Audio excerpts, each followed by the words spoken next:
Really, we have to understand our history. But we also have to understand the threats to our civilization that is coming place. And we have to have a united response to it.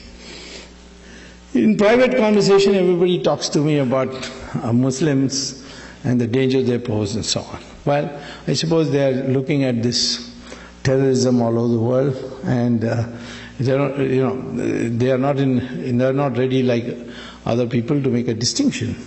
And they generally say in a generic term the Muslims are terrorists, etc. But the fact is, you see, the problem with Muslims is not their terrorism. It's their religion is so clear-cut.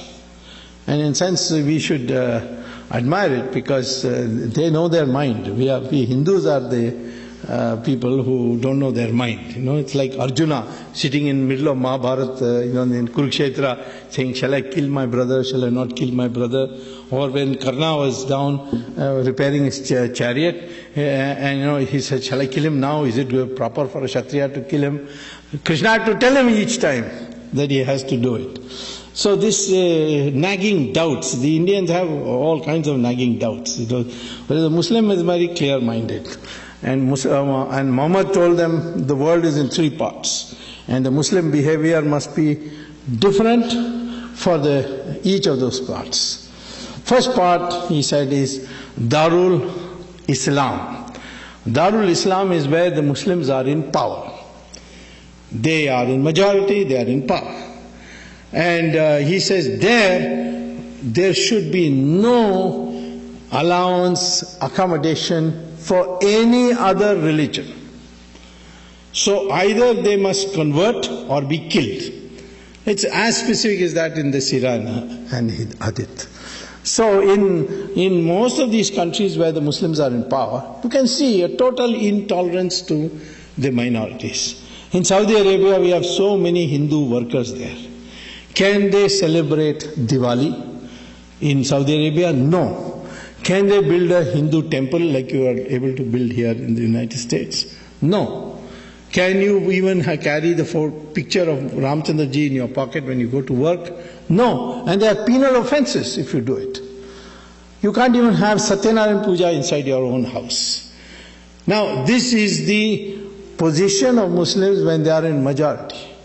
When they are in minority, as in India, they are demanding mosques, they are demanding their right to read namaz, the Friday holiday, etc. It's a separate code for marriage, and so on. So what the Muslims demand as a minority, they will not accept to give when they are in the majority. So that's you may not like this point of view, but there's clarity in that mind. And so Muhammad says that when you are in majority, you are not to tolerate any other religion. You must wipe it out. Second is that where the Muslims are not in majority, there Muhammad divided the world into two parts. And that is, first part is, which he called as Darul Harab. Darul Harab is where the Muslims are in a sizable minority and the majority is divided. The majority is confused, like we are today, like we Hindus are today. There Muhammad says that the job of the Muslims is to go on demanding more and more concessions by acting collectively and ultimately reach a point where they are able to transform that the society into a Darul Islam, from Darul Harab to Darul Islam. So when you look at the laboratory experimentation of this, of selecting, looking for evidence, you see this very clearly. Take Kashmir. Kashmir is, the valley at least is a majority Muslim area. See what has happened to the minorities there. 500,000 Kashmiri Pandits have been driven out. All the temples have been destroyed to the extent that they can, where it's not protected by central police. And Hindus have hardly any rights. They are discriminated against, they are threatened. In Pakistan, it's very difficult to remain a Muslim. There are a few Muslims there, maybe a few Hindus, or like about 50,000 or so. Some say 500,000, but I don't know. But those who come from there tell horrible stories of what happens to them. In Bangladesh, in 1947, there were 32% of the population were Hindus. Today it's only 7%. Nobody talks about it. You see, they talk about Gujarat every day, but they will not talk about what's happening in Bangladesh. And it's not only states and countries. Even districts you will see this. If you go to, say, Mau in Uttar Pradesh, you can see it. Even why you go to Kerala, in Malappuram, the Hindus are living there in utter fear. And they invited me recently to address a meeting, and I did go. And there I found that even though there's no such provision for such a law, and it's illegal to advocate it, Muslims have laid down a rule there that if any Hindu wants to sell a property in Malappuram, he has to sell it to another Muslim. So this is, you can see in a district. Even smaller you go down to Tamil Nadu. Total population of Muslims in Tamil Nadu is 5%. In one area near Vellore, it's called Mel Visharam, there is a town panchayat. In the town panchayat, there is 75% Muslim. And the local body's election, they come to power in the administration of that town panchayat. And they will not give any amenities of the town panchayat to these Hindu areas until they agree to convert. So they make it a condition. You convert, we'll give it to you. Otherwise, we'll not give you. I went there and I saw myself what was happening. So I went to the court and got a court order. And now, of course, the matter is rectified. But I can't do this on a micro basis. I did it as an example, but this is what's happening. This is the mindset of the Muslim. And finally, Muhammad says, if you are in a minority and the majority is united, then Muhammad says, surrender and don't argue with the minority.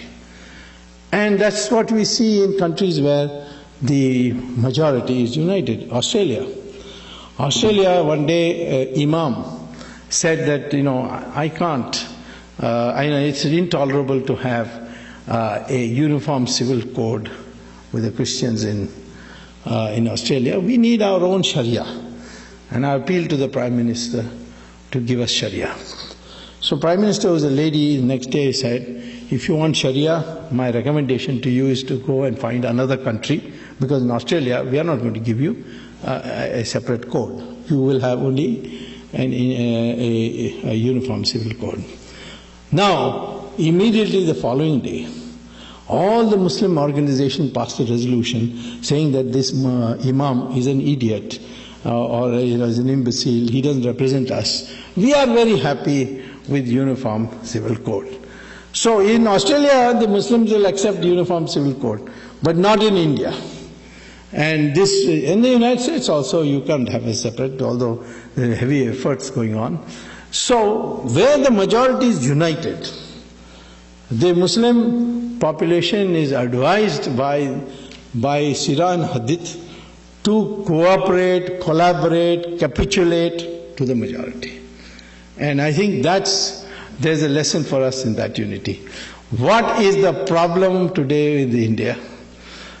There are all the time an accusation that politicians are, appeasing the minority, they are appeasing them to get votes, it's vote bank politics, so on. Well, I have talked to those politicians, like Maulam Singh, and I told them, what is it that you're doing? So he said, well, I can't get elected unless the Muslims vote for me. Because the Hindus will only vote, only Yadavas will vote for me. Others will not vote for me. So therefore I have to appease them. And the day the Hindus vote as one block, that day I will put on a tika and say, Jai Shri Ram, and come out of my house. Because I am interested in getting vote, and this is the way to get it. And I am telling you today that all this appeasement talk that You people are condemning, I see people condemning politicians for that. I am telling you that the day the Hindus will unite, all these politicians will change around. And they will start talking in terms of Hindus and what should be done for them.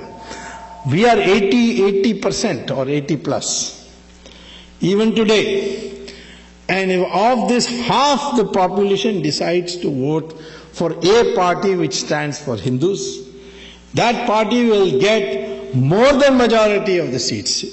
Majority is 272, but according to my calculation, you'll get 320 seats in the 544-member House of Parliament. So how is the Muslim responsible for our plight?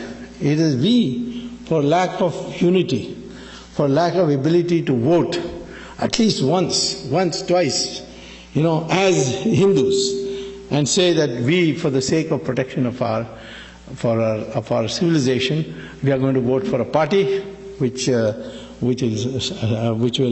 work for our interests.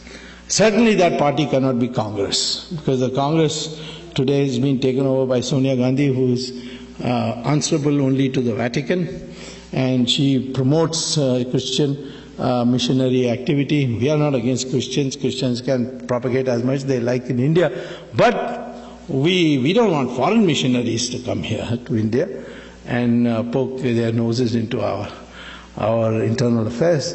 But she abets them, she brings them, so obviously voting for them is useless. The only grouping which can possibly work for Hindu interests would be the NDA, and there of course I'm hard at work. Certainly I can tell you, if both Modi and myself get together inside I'm already there, but in terms of decision making, there should be no doubt in anybody's mind that Hindu interests will not suffer.